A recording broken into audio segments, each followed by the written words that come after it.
Black in Pokemon. I think Pokemon is like the only franchise where the lore, the world building, the character designs just totally overshadow the series gameplay. Down, side, A button, A button, B button, A button. But with Pokemon just now releasing their 9th iteration of the mainline Pokemon story, I thought this was the perfect opportunity to go over the Black representation in Pokemon. We're not talking about Go, Let's Go, Dungeons, Snaps, whatever 18,000 versions they have out there. I'm not talking about it. And I'm also not going to talk about Gen 9 just because I'm playing the game right now and you know, I don't want to get spoiled, for real. So today we are taking the complete deep dive into Black representation in the Pokemon mainline series. And we have our PowerPoint slide as usual, being Black in Pokemon by Blank Thoughts.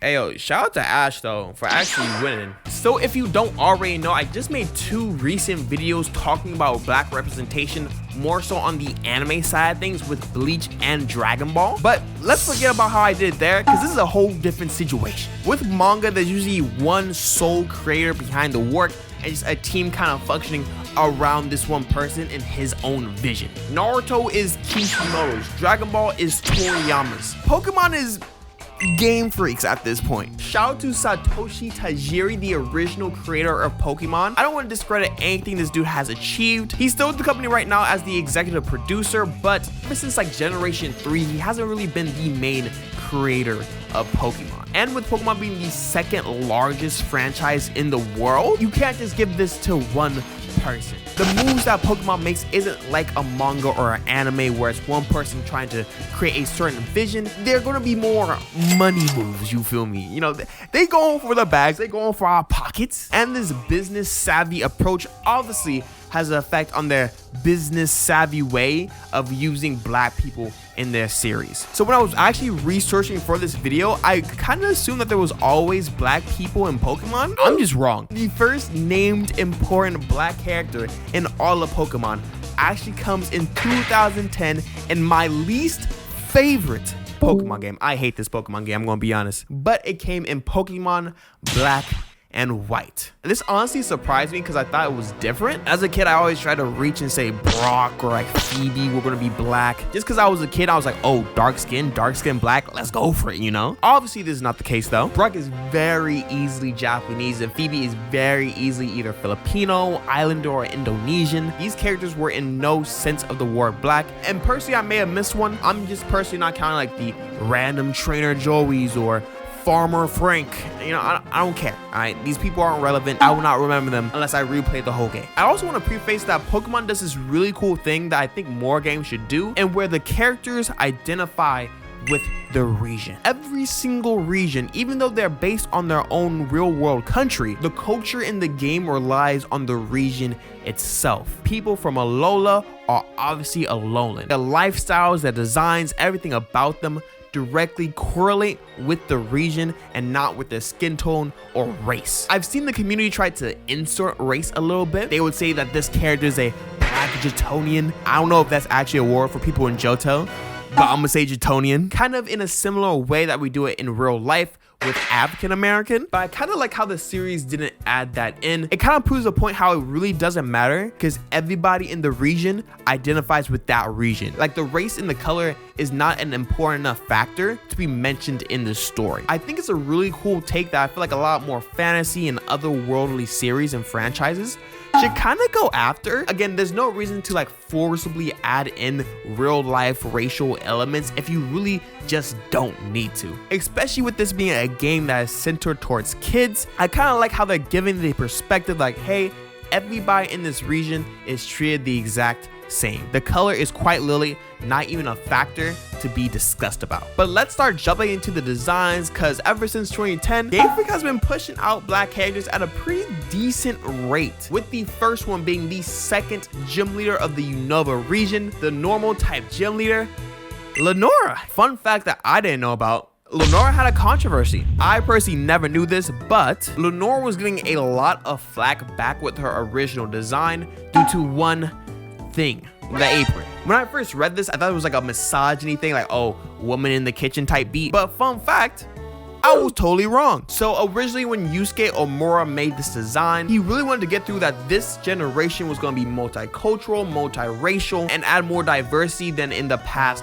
Pokemon games, which of course we see a lot in Generation 5, and of course it being based off the United States, this is the best generation to do so. And with that, we have Lenora. So Lenora's design actually accidentally conflicted with the mammy stereotype that we see in America. The mammy stereotype kind of goes over like the stay-at-home slave, usually does the dishes, the cooking, the cleaning, wasn't really out on the field like that, but was inside mostly doing the housework. And Lenora's design, because she had the apron on, kind of conflicted with that original mammy design, which is something as a kid you're obviously not going to catch. I honestly didn't know until now. And did I think this was intentional whatsoever? Definitely not. But they actually censored her whole design in the American version, which again is one of the weirdest censors, because it's an apron. You just take the apron off. But even in black and white too, it looks like they changed the design by just having her like hold the apron over her shoulder, which is cool. I mean, it's a cool look. I guess it's least offensive for the people who got offended. Me personally, as a black male, I honestly don't give a fuck. But I like how they at least went back to change it in black too and white too. But being a gym leader is actually one of the coolest things you can get in the game. Plus her design's pretty fire. The nappy fro with the headband, the blue hair goes crazy. I love the actual Pokemon designs, but the character designs in Pokemon's can't be slept on. You can see how Game Freak easily maintains their character aesthetic while also introducing different cultures into its series to create characters that kind of just mesh well with the whole franchise, which is really cool. Overall, I think this is a W character despite all the controversy. So we're gonna work our way up in Gen 5 to the Elite Four with Marshall. So I have nothing against Marshall. Me personally, I just don't like Gen 5 Elite Four. Obviously, I don't like the game as a whole, but the Elite Four, I also don't like. But design-wise, I think Marshall is actually pretty decent. Like, this man got a sleeveless puffer jacket, a super high, like, collar V-neck type thing. He puts the belt over the puffer jacket and just has, like, the baggiest pants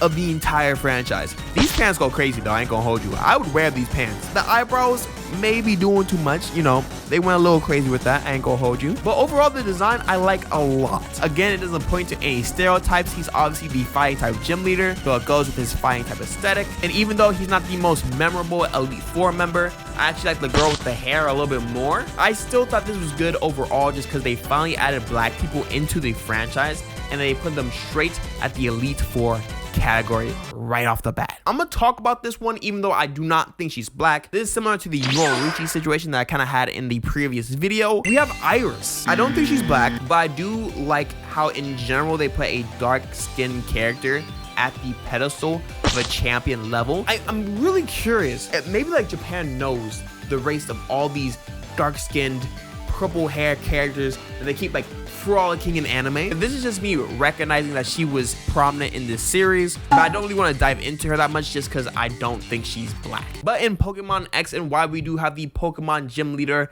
Grant. Again, the second gym leader of the region, the rock type user. And me personally, I think Grant is kind of weak when it comes to designs. Coming off of Lenora and Marshall, I feel like Grant doesn't really bring anything to the table. He got like some rocks in his hair. The cut ain't even fire like that. His design obviously shows that he's really into rock climbing, and it's also not an offensive design whatsoever. It just doesn't do anything for me. And maybe for some people they really like Grant's design. I personally think it stinks. I will go out my way to say this is my least favorite black design in Pokemon. His gym though kind of lit, you know, the battle with him kind of lit. I actually did like the second gym. It just character design alone, he just seems kind of weak, especially looking at Pokemon Gen 6 designs. They were in their bag and Grant just wasn't one of them. I'm gonna bring up Omega Ruby and Alpha Sapphire. It's interesting because we know this version of the game is in a whole different parallel universe as the original games. And with this approach, they actually made it that Team Aqua is kind of darker skinned, probably by like the beach, the water, you know, out in the sun a lot. And with them having like the sailor approach to things, having a tan isn't too crazy, but I kind of did for homegirl Shelly, bro. I ain't gonna hold you, dog. Shelly gotta be the one, dog. It was in the pot. Going to Generation 7, one of my personal favorite generations of Pokemon. I know Ultra Sun, Ultra Moon aren't the most popular games in the series, but OG Moon and Sun though, Fuego. And this one's interesting to me personally because I feel like there's the most culture in a game with Generation 7 and the Alola region. They redid their whole gym system. The whole region is just very unique in of itself. And overall, I think they did a really great job of making this culturally unique. So we're starting off with Kiawe, man. Kiawe, cool, man. This is an example of someone being black, but also staying true to the roots of their region. Obviously, Kiawe is supposed to be a Polynesian fire dancer, going perfectly along with the theme of Alola, but he's also obviously black. Like, look at his dad, dog. This is an African father if I've ever seen one. So having Kiawe is pretty cool because again, he's important. He's a trial captain, which is the equivalent of being a gym leader in this series. He has a lot of important moments in the anime as well, and I think he was one of the fan favorites for a reason. It's the culture that kind of builds up these games, the lore, the world building, and having the character designs follow suit with that only makes the experience that much grander in the series. We're going to Olivia. She a baddie. I ain't gonna hold you. We throwing her back for another Elite Four position. And you know, this is Brock's wifey, man. Brock had been struggling for like 20 years at this point, man. And he got the dub. She owns a jewelry shop, but you can see that obviously she has jewelry up to her legs, the arms, the wrists, the ears. It's everywhere. I love how none of the designs are really boring for these black centric characters. The design for Grant is the most bland out of all of them, and it's not even that bland. And this is just a great example of how expressive they were able to get with not even making that many black characters before like Generation 5. Last game we're gonna be talking about, Generation 8. I be forgetting this game happens sometimes. I played it one time and just never touched it again. And it's not even because I didn't like it. It was just kind of there. But with this generation, good lord, I gotta sit down for this one. We got the baddest, most fine, top tier black design we will probably ever get in the Pokemon franchise. Guys and gals,